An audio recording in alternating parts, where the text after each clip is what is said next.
Now to him who is able to do far more abundantly beyond all that we ask or think, according to the power that works within us. Ephesians 3:20.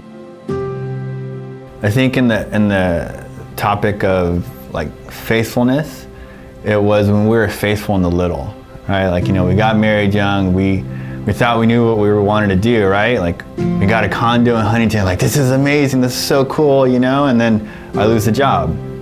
Okay, well, we can't afford this anymore, so we lose it. But in that time, it's like, okay, we made a commitment, we're gonna still be faithful, and we still gave even when we had little. So, as Ryan said, after we lost our condo, we were really broke, like really broke. And I remember one day after a service, he said, I think, babe, that God is telling me that we need to start tithing. And I thought he was crazy because we didn't have anything. We didn't have any money, but at the same time, we were in such a hole that I figured, well, we don't have anything to lose either because we don't have anything. We gave and we didn't have extra, but we always had enough. Yeah. So it felt like from month to month, we would just continue tithing that month, and then somehow everything would tie out at the end.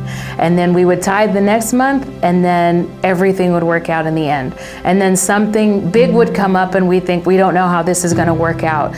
And it would always work out. I think we lived like that in some way or form for about 7 years. We always had just enough to get by. And so I think being faithful in the little is just sometimes one step at a time. I'm gonna meet God here, I'm gonna take one step, and then He's gonna be right there underneath me. And that's how I think we learned how to be faithful in the little. Like, it doesn't hurt to give, and I think God will honor you for that. And just like it says, like, if you're faithful in a little, you'll be faithful in much. And if we can't be like, God, I want everything.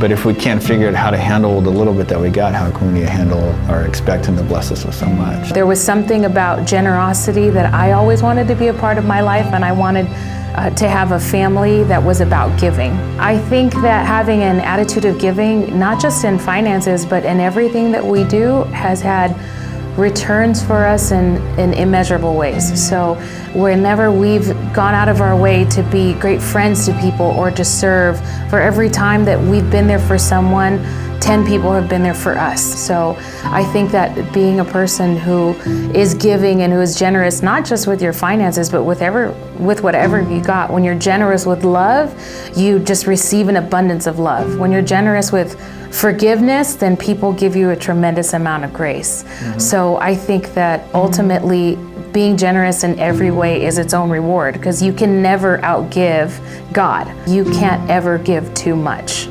because you always end up being on the winning side.